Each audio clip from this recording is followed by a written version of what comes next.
Eu tô tentando assimilar para quem que foi melhor o resultado de ontem.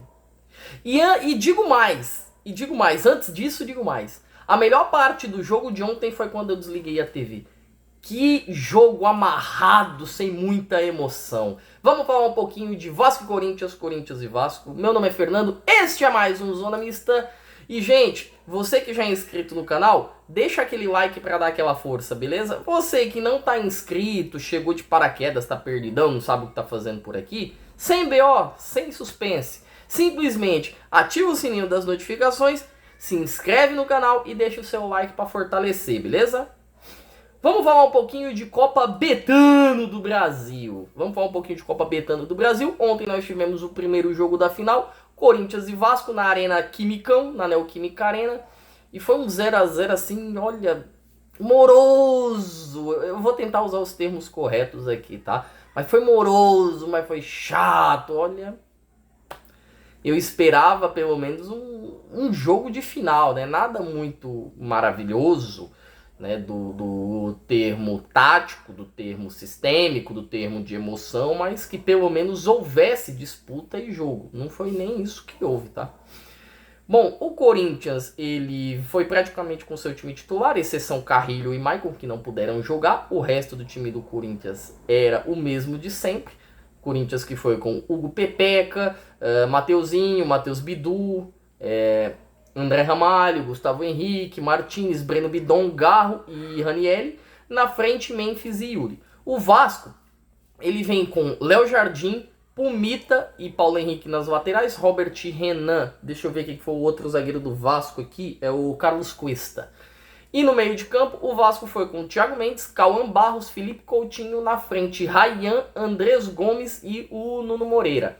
Os times praticamente titulares. Antes de começar a falar do jogo, tem uma coisa que eu acho que afetou muito o ritmo do jogo e principalmente a qualidade, que foi o fato do Corinthians estar inteiramente pendurado. Hugo estava pendurado, Martins estava pendurado, Memphis estava pendurado, Yuri estava pendurado, Gustavo Henrique estava pendurado, Angeleri, Matheus, todo mundo quase do Corinthians estava pendurado. Então eu acho que o Corinthians meio que deu uma segurada na hora do bote, na hora do pé de ferro, na hora da dividida, para não correr o risco de um amarelo. Verdade seja dita que o Rafael Klein, ele teve uma ótima arbitragem, não saiu distribuindo amarelo, soube segurar o jogo muito bem, não precisou ficar ficar chamando a atenção dos atletas, muito menos se achando a figura principal do jogo. Acho que o Klein foi muito bem, apitou muito bem, pelo que segura, né, as métricas da Copa do Brasil, questão de arbitragem do Rio, arbitragem de São Paulo e outros que não podem apitar. Eu acho que lá fora, lá no Maracanã, a arbitragem é de Wilton Pereira Sampaio. Aí vamos ver como ele vai lidar.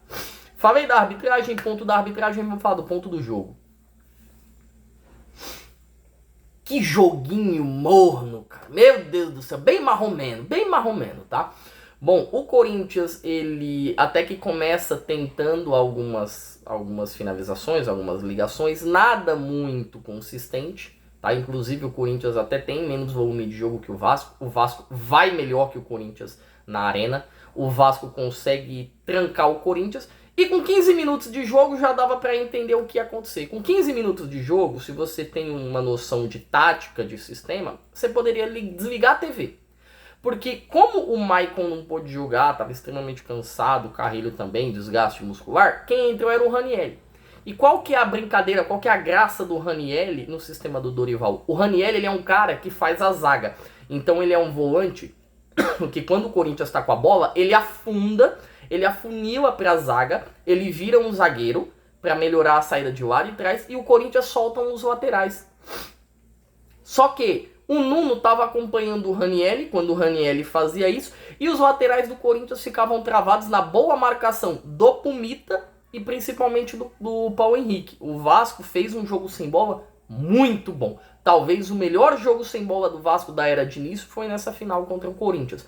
Com isso, o Corinthians perdia suas válvulas de ataque e centralizava o jogo. Só que o meio-campo do Vasco já tinha um ótimo jogo ali, principalmente com o Thiago Mendes, que jogou muito bem ontem, e o Cauã Barros, que pra mim fez uma partidaça.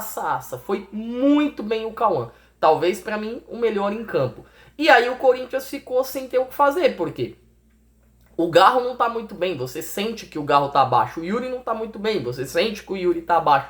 E aí ficou tudo muito em cima, centralizado no Depay e no Bidon. E o Bidon não fez um mau jogo, só que ele tava sozinho para assumir toda essa responsabilidade, já que o resto não tava conseguindo atribuir, chamar, dividir e centralizar o jogo junto com o Bidon. Com 15 minutos, cara, o jogo, sabe, quem entendia um pouquinho de tática fala, ih, isso aí vai ser um 0 a 0. Pode até ter um pouquinho de emoção, mas não passa disso.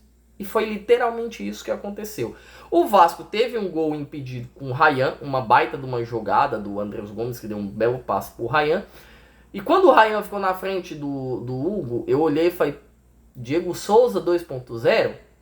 Bom, acho que não. 1 a 0 pro Vasco, gol do Ryan. Só que o gol já tinha sido anulado mesmo antes da utilização do VAR por conta de um impedimento.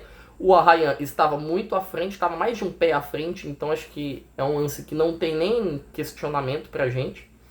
E logo depois tem o gol do Depay pelo Corinthians, né, o gol do Memphis, que também estava impedido. Tem o cruzamento do Gal, uma cabeçada do Gustavo Henrique. E na cabeçada do Gustavo Henrique, o Memphis estava em condição legal. Só que aí teve um toque no meio do caminho, eu não consegui entender, ver direito de quem foi. Mas esse toque tirou a condição do Memphis, porque nesse momento o Memphis estava à frente, ficou cara a cara com o Léo Jardim. 1 a 0 Corinthians, gol bem anulado, gol bem impedido, o Bandeirinha foi muito bem também no lance. A equipe de arbitragem como um todo foi bem no jogo, tá? Tirando isso, a gente não teve nada.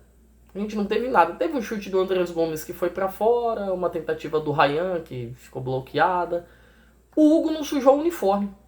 O Hugo não sujou o uniforme, tá? Não sujou o uniforme. Se fosse a minha mãe no gol do Corinthians, não ia dar em nada também, porque o Vasco não chutou a gol. Verdade foi essa. No primeiro tempo, o Corinthians também não chutou a gol. Foram 45 minutos de um jogo bem truncado, um jogo brigado, mas sem muitas faltas. Um jogo bem morno, bem fraco mesmo, sem emoção alguma. E aí a gente vai para o segundo tempo. E no segundo tempo, eu quero fazer a crítica pro Dorival, tá? Porque eu tô dando uma olhada aqui.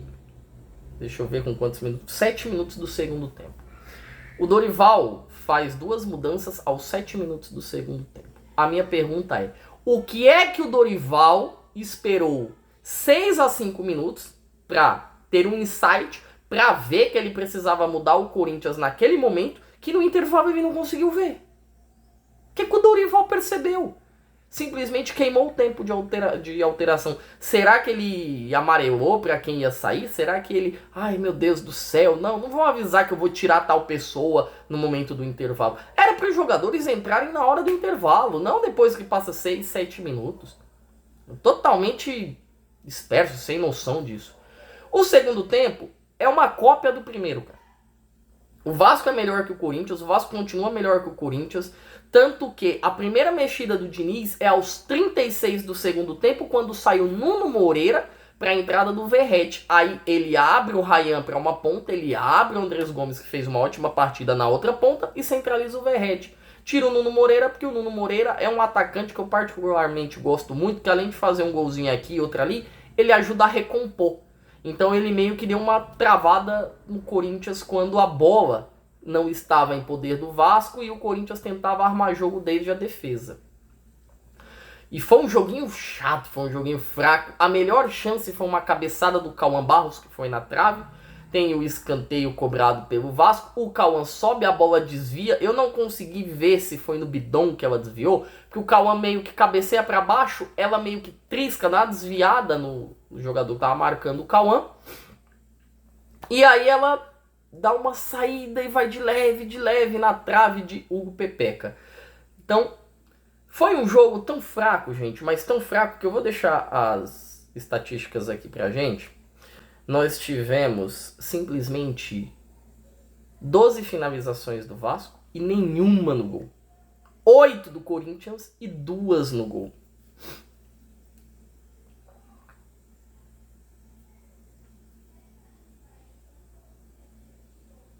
Eu não tenho nem o que falar.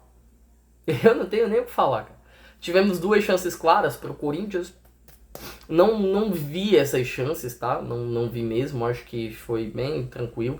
No fim do jogo teve uma do Yuri Alberto, que o Léo Jardim faz uma defesaça, mas uma defesa assim gigantesca. A questão é que realmente o lance estava impedido, então eu não consigo mentalizar quais foram os lances que geraram essas chances claras que tanto dizem. O Vasco foi melhor, o Vasco teve mais campo, o Vasco meio que anulou o que o Corinthians pretendia fazer. E aí, eu não sei o que o Dorival pensou. Se o Diniz ia esperar o Dorival para tentar contra-atacar, se o Diniz ia para cima, se o Diniz ia fazer um jogo de posse ou de transição mais lenta, porque o Diniz não é de fazer transições rápidas. Não sei. A realidade e o que eu sei é que o Diniz deu um nó tático no Dorival. E o Dorival até falou isso em entrevista, né? Que o Diniz foi muito bem e conseguiu explorar e entender o que o Corinthians pretendia fazer. Realidade seja dita, foi um jogo de péssima qualidade, tá, gente? De péssima qualidade. Agora, às 6 horas, nós vamos ter, nesse domingo, lá no Maracanã, para mais ou menos 70, 60 mil pessoas, Vasco e Corinthians. O Vasco tem um levíssimo favoritismo, acho que está 51-49, só pelo Vasco jogar em casa. Só que esse Corinthians do Dorival costuma ir muito bem fora de casa, jogos contra o Cruzeiro, contra o Palmeiras, o Atlético Paranaense já demonstraram isso. É uma final que está completamente aberta, o Corinthians gosta de quando ele não é o favorito, parece que quando ele está com seu favoritismo lá na Neoquímica, ele meio que se perde tudo, não se encontra no personagem, ou não consegue aplicar esse favoritismo que ele tanto tem, mas quando tá fora de casa o negócio é um pouquinho diferente. É um jogo que tá totalmente aberto. Se eu pudesse dar as minhas fichas, eu diria que está 50-50, visto que o Vasco tem um péssimo histórico contra o Corinthians. Você pega nos últimos 10 anos, o Vasco tem 16 jogos, são 12 vitórias, 3 empates e apenas uma vitória. Vitória essa que foi no ano passado do Vasco, lá no Rio de Janeiro, com gols do Juan Forza de falta e do Lucas Piton. O goleiro não era o Cássio, o goleiro não era o Carlos Miguel, se eu não me engano, o goleiro era o Matheus Donelli na época. Então, assim, é bem difícil. Com relação a algumas coisas que eu notei. O Andrés, ele sentiu bem o tornozelo, né, uma chegada que ele recebeu. E aí o Diniz pretendia tirar ele, acabou não tirando ele falou que estava bem, que continuava, meio que manquitolou um pouquinho e depois voltou bem ao jogo. Teve uma briga, né, um desentendimento, vamos colocar assim, entre o Yuri Alberto e o Mateuzinho, que o Mateuzinho foi cobrar ele ali no lance e o Yuri Alberto não gostou. Tem gente que vai dizer que isso é algo ruim, tem gente que vai dizer que isso é algo bom. Ah, é bom porque o pessoal quer ganhar, tá na pira de ganhar, tá na paura, tá concentrado, tá bem. E tem gente que vai dizer que isso é ruim porque em plena final não é o momento de você simplesmente chegar e ficar arrumando discussão com seu companheiro ali. Defendo os dois pontos de vista, defendo os dois lados, apenas notei isso. Também notei a questão que o Depay, ele não gostou nada de ser substituído, saiu, reclamou, não gostou. E aí eu acho também que o Depay, neste caso, poxa, final e tudo, já teve o caso do Yuri com o Mateuzinho, dá uma avançada, estoura, quer reclamar com o Dorival, tem o vestiário para isso. E quanto ao Dorival, eu acho que o Dorival não deveria ter tirado o Depay. Porque por mais que o Depay não estava tão bem, o Yuri estava se arrastando em campo. Yuri e Garro estão se arrastando em campo. E acho que talvez, muito provavelmente, uma possível vitória do Vasco possa passar pela ausência de Yuri e Garro. Pela ausência de Yuri e Garro. Porque o Corinthians vai precisar de pique, de força, de condição física para jogar lá no Rio de Janeiro. A torcida do Vasco, esse time do Vasco vão impor uma correria louca pro Corinthians. E o Corinthians não vai ter um jogo tão abaixo lá no Rio de Janeiro quanto teve aqui na Neoquímica Arena. A questão que fica é, será que o Dorival vai fazer essas mexidas? Será que ele vai conseguir administrar isso? Ficamos atentos para os próximos capítulos. Torcedor, me diga aí, quem que vai ser o campeão da Copa Betano do Brasil? Corinthians ou Vasco? Vasco ou Corinthians? Deixa o seu palpite, o seu comentário aí, beleza? Gente, por hoje eu me despeço, uma edição mais rápida hoje, tá bom? Mas eu peço que você que já é inscrito no canal, curta pra me dar aquele fortalecimento. Você que não é inscrito, tá perdidão, não sabe o que tá fazendo aqui? Sem BO, sem problema, sem estresse, sem crise. Adiciona lá, gente. Olha a gente aí, tá vendo? Se inscreva no canal, beleza? Ative o sininho das notificações, o famoso adicione o sininho das notificações. E principalmente dê aquele like para fortalecer o canal. Por hoje, galera, eu me despeço. Uma ótima tarde para vocês.